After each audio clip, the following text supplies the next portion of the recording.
लखनऊ 10 फरवरी 2024 विश्व कैंसर दिवस के अवसर पर मेदांता अस्पताल लखनऊ ने रूबरू शीर्षक से एक घटनापूर्ण संवाद कार्यक्रम का आयोजन किया। इसका उद्देश्य कैंसर के बारे में जागरूकता बढ़ाना और कैंसर रोगियों का मनोबल बढ़ाना था। कार्यक्रम ने कैंसर रोगियों के अदम्य साहस का सम्मान किया। कार्यक्रम का शुभारंभ दीप प्रज्वलन के साथ हुआ। इसके बाद विभिन्न वक्ताओं ने कैंसर के बारे में अंतर्दृष्टि प्रदान की और कैंसर रोगियों को प्रेरित किया। प्रतिभागियों को कैंसर से बचे लोगों के प्रेरणादायक अनुभवों को सुनने का अवसर मिला। उन्होंने अपनी यात्रा साझा की, जिसमें उन्होंने अपने कैंसर की खोज कैसे की, उपचार के दौरान उन्हें किन चुनौतियों का सामना करना पड़ा और उपचार के बाद भी उन्हें किन संघर्षों का सामना करना पड़ा। यह चर्चा कैंसर रोगियों और उनके परिवारों के लिए प्रेरणा और आशा का स्रोत बन गई। मेदांता अस्पताल के डॉक्टरों ने सकारात्मकता का प्रसार करने के लिए रूबारू पहल का उपयोग करते हुए रोगियों, उनके परिवारों और समुदायों पर कैंसर के गहरे प्रभाव के बारे में जागरूकता फैलाने के लिए अपनी प्रतिबद्धता दोहराई। कार्यक्रम में बोलते हुए मेदांता अस्पताल लखनऊ के चिकित्सा निदेशक डॉक्टर राकेश कपूर ने कहा, मेदांता अस्पताल ने कैंसर जैसी बीमारियों से जूझ रहे कई रोगियों का सफलतापूर्वक इलाज किया है। अपने प्रयासों का विस्तार करके हम कैंसर से प्रभावित लोगों के लिए उपचार प्रक्रिया को सरल बनाने के लिए समर्पित हैं। हमारी प्रतिबद्धता में हमारे डॉक्टरों की अत्याधुनिक तकनीक और विशेषज्ञता प्रदान करना शामिल है। एम्स, टाटा और SGPGI के अनुभवी ऑन्कोलॉजिस्ट, हेमेटोलॉजिस्ट, विकिरण विशेषज्ञ और कैंसर सर्जनों ने कैंसर के इलाज में जागरूकता के महत्व पर जोर दिया। आम गलत धारणाओं को दूर करते हुए उन्होंने जोर देकर कहा, बायोप्सी कैंसर नहीं फैलाती है, इसके बजाय यह जल्दी पता लगाने में सहायता करती है, जिससे अधिक प्रभावी उपचार संभव होता है। इसे समझना महत्वपूर्ण है क्योंकि जागरूकता और सतर्कता बेहतर उपचार की सुविधा प्रदान करती है। लखनऊ में मेदांता अस्पताल चिकित्सा oncology, haematologic oncology, surgical oncology, gastrointestinal oncology, सिर और गर्दन का कैंसर, स्तन कैंसर, यूरोलॉजी, स्त्री रोग संबंधी ऑन्कोलॉजी आदि सहित चिकित्सा सुविधाओं की एक व्यापक श्रृंखला प्रदान करता है। कुशल नैदानिक सेवाएं प्रदान करने के लिए अस्पताल PET-CT, गामा स्कैन और उन्नत सूक्ष्म जीव विज्ञान प्रयोगशाला से सुसज्जित है। रूबरू कार्यक्रम में doctor Alok Gupta, doctor Harshvardhan Atreya, doctor Anshul Gupta, doctor Vivekanand Singh, doctor Amit Agarwal, doctor Roma Pradhan, doctor Piyush Sinha, doctor Abhishek Krishna, doctor Abhay Verma, doctor Anand Prakash, doctor Anurag Khare, doctor Neelam Vinay, doctor Resham, doctor Shalini, doctor Jugendra Singh जैसे प्रसिद्ध डॉक्टरों की उपस्थिति शामिल थी, जिन्होंने उपस्थित कैंसर पीड़ितों को सम्मानित किया और जीवन नामक इस लड़ाई से लड़ने में उनके साहस की सराहना की।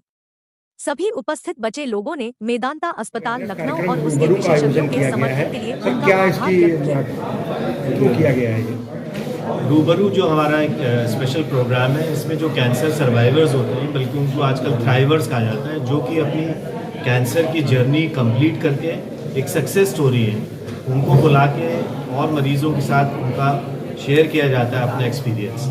इससे ये पता लगता है कि मरीजों को जो अभी अपनी जर्नी शुरू करनी है, उनका मनोबल बढ़ता है कि हमें किस तरह की परेशानियां आती हैं और कितनी आसानी से हमारा एक ट्रीटमेंट हो जाता है ये।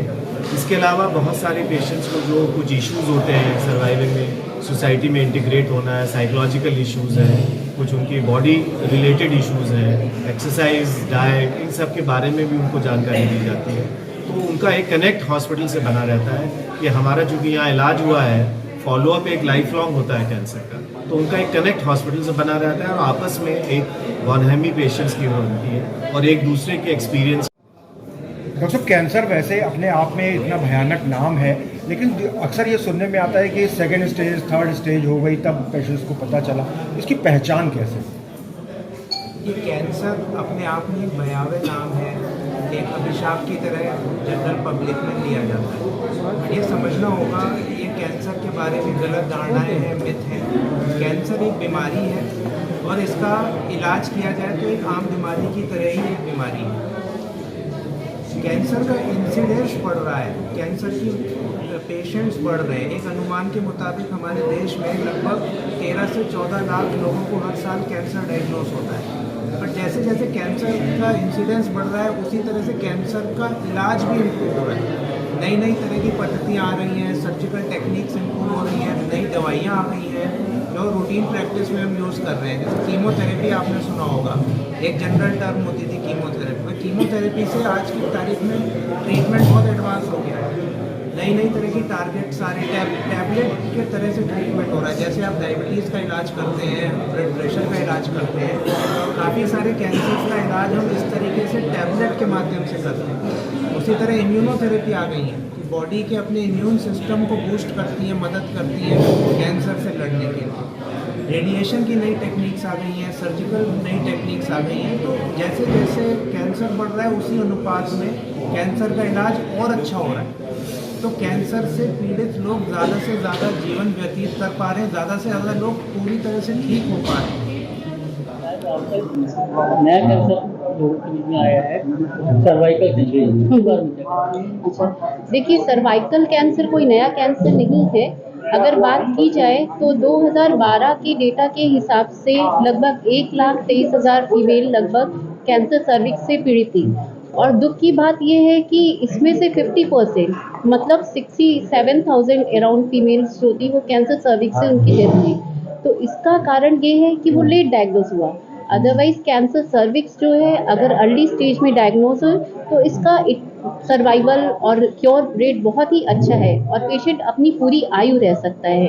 कि इसमें आवश्यकता होती है, इसका इलाज दो तरह से संभव होता है। अगर बहुत ही अर्ली स्टेज का है तो उसमें सर्जरी की जाती है, बट अगर ट्यूमर का साइज थोड़ा बड़ा है तो उस केस में कीमो और रेडिएशन द्वारा ही इस बीमारी पे पूरा कंट्रोल पाया जा सकता है।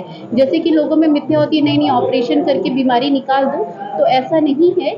ये देखा गया है जितने भी रिसर्च हुए हैं कि इस कैंसर को कीमो और रेडिएशन द्वारा भी ट्रीट किया जाए तो क्योर रेट उतना ही होता है जितना सर्जरी के बाद होता है। आवश्यकता है कि जैसे कि फीमेल्स में बहुत सोशल स्टिग्मा होता है तो वो जनरली क्या करती हैं, अवॉइड करती हैं कि नहीं लोगों को बहुत दिन तक बताती नहीं। तो इसके कुछ लक्षण होते हैं जैसे मासिक के अलावा ब्लीडिंग, खून आना, सफ़ेद पानी आना, बदबूदार पानी आना, कमर में दर्द होना, पेशाब या लैट्रिन की कोई दिक्कत होना।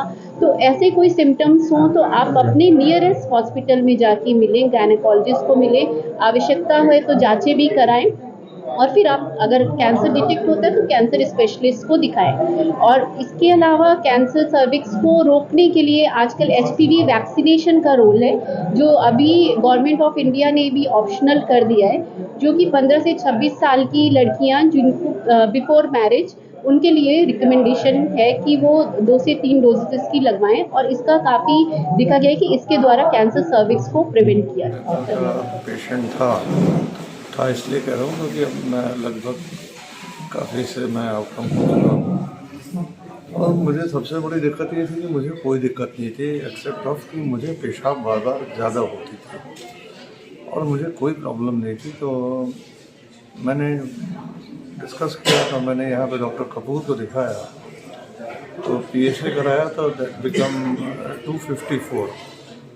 It was quite high, should be less than 4। तो उन्होंने मुझे PSA में पेट स्कैन कराने को कहा और उसको पता लगा कि मुझे प्रोस्टेट कैंसर है और फिर मेरी बायोप्सी हुई and finally I was given in the hand of doctor Harshvardhan and this was my ईश्वर का आशीर्वाद था कि मैं डॉक्टर हर्षवर्धन के हाथों में आ गया। और तो कैसा एक्सपीरियंस रहा? मेदांता में पूरा ट्रीटमेंट आपका हुआ? ट्रीटमेंट के दौरान बहुत अच्छा एक्सपीरियंस रहा। मेरी 8 कीमोथेरेपी हुई और मुझे पता भी नहीं चला। मेरी Monday every second Monday chemo होती थी और I am working with state bank of India और मैं बस ट्यूसडे छुट्टी लेता था और वेडनेसडे में जॉब करता था, नौकरी करता था। It was that much comfortable in all respect, including doctor, including chemotherapy, including सब पूरा स्टाफ फ्रेंडली। डॉक्टर हर्षवर्धन उनके एसोसिएट हैं, डॉक्टर जॉन, मोहम्मद जॉन शायद नाम है उनका। They all very nice, very cooperative, I am quite comfortable.